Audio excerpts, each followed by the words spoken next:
Hey there guys, what's up? Welcome back to my channel. So as you can see, I'm with my sister Callie. Hey. So really quickly, I'm going to tell you that I've had to take a couple of weeks off of filming. We've been having a lot of stressful situations, including a really good friend of mine recently passed away. And so I've been having a really hard time coping. So I thought today would be a great opportunity to talk about some of our stress and grief coping techniques that have helped us get through the week, or almost 2 weeks now. So basically, yes, this brought up a lot of feelings for us. It brought up a lot of memories. It was personally my first funeral since my dad passed away almost 10 years ago. So it definitely brought up a lot of feelings and a lot of emotions. And it's my first friend, I think, that I've personally lost in that way. So yeah, we really wanted to talk to you guys about how we've been handling our stress, because I know everybody has stresses throughout their day for different reasons. So we wanted to talk about some of our stress relieving remedies and ideas, solutions. So without further ado, here we go. So first and foremost, we would recommend reaching out and talking to somebody. Absolutely. Be it a family member, a good friend.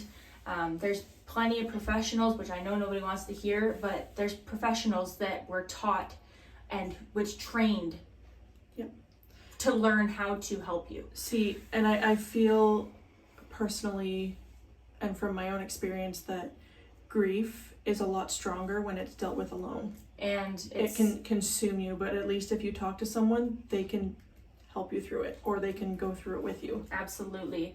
And as someone who's gone to a therapist, I'm going to say, like, there shouldn't even be stigma around it. There shouldn't be a bad feeling behind going and getting help from somebody. Nope.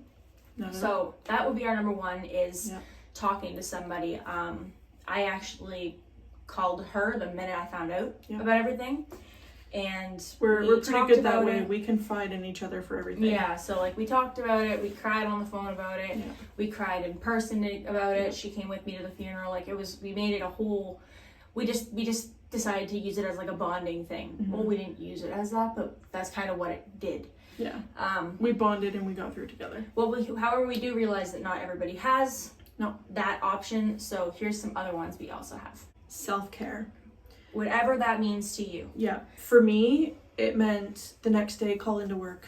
Don't get out of bed early. As well. Just be. Yeah. And we spent the day together. We talked about him. We cried about him. You know, we got puppy therapy. We had a friend who has puppies, and we went and saw the puppies, and we also even resorted to stalking his Facebook page.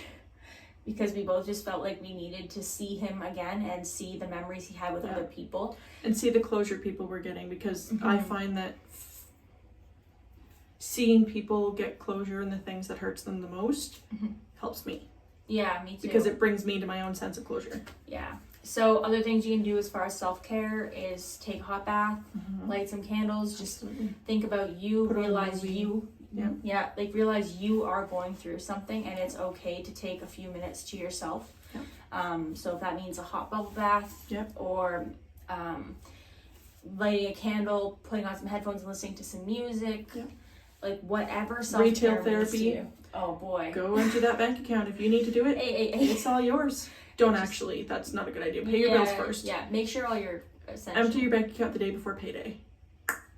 I mean, sure. If you need to, go to bed early or stay in bed late, sleeping in. Absolutely. If you need to.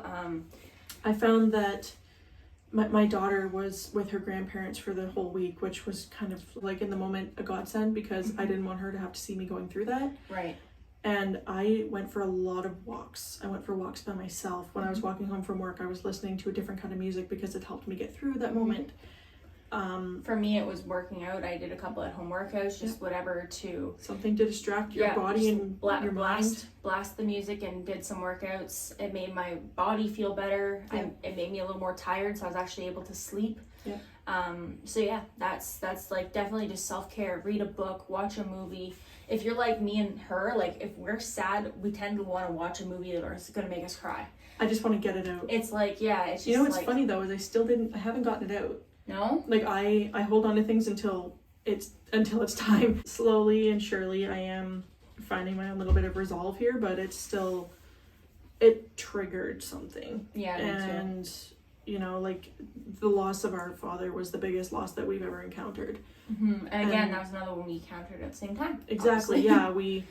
And we found comfort talking to each other about this one because, again, we've gone through it all together. And I mean, it really helps, though, that this time we had so many people who felt the same way as we did. Absolutely, yeah. Whereas when we lost our father, and We were I'm kind not... of singled out. At this point, like, my supervisor understood, my friends all understood, like, people actually wouldn't let me go quiet. They wanted me to talk about it, and that was a very big change. All right, so if you're going through something like grief, I wanted to put this out there. I personally had a lot of things like that I felt like I didn't get to say to my friend before he passed, and same with things I wanted to say to my dad before he passed. And I found it's actually like very, very therapeutic, cathartic kind of, to write a letter to them. Write a letter with all the things that you want to say, because in my heart I feel like they're reading that letter over your shoulder. Like, they know what you need to say. Yeah. And I think that it's very important to get those emotions out in some way, shape, or form. And honestly, writing a letter to them, very personalized, just tell them everything you wanted them to hear. I think that it's very, very helpful, and it's actually really helped me move forward from to get those emotions from here and put them out so that they're out. Mm-hmm. Spill them out somehow. Write a letter. It's important. Yeah, exactly. It's one thing to talk to another friend or something about it, but it's another thing to express those things on paper, to feel like that person's there actually reading them. And you never know what somebody else is. Sorry, we have a bee that's apparently locked in here and angry about it. Just remember that at the end of the day, you're not alone. You're not the only person who's felt any stress. You're not the only person who's felt grief. Be it work stress, school stress, friend stress, family stress, financial stress. You're not the only one that has felt it. And things will get better. You just have to make it through here.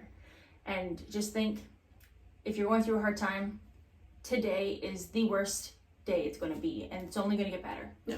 So, but you know, they say as far as grief goes, and you're allowed to feel it, it comes in waves. Some are going to be tidal waves and tsunamis, and some are going to be like the little tiny waves from where you a think boat. it's better, and then something will happen. And then a big one comes. You just have to ride the waves.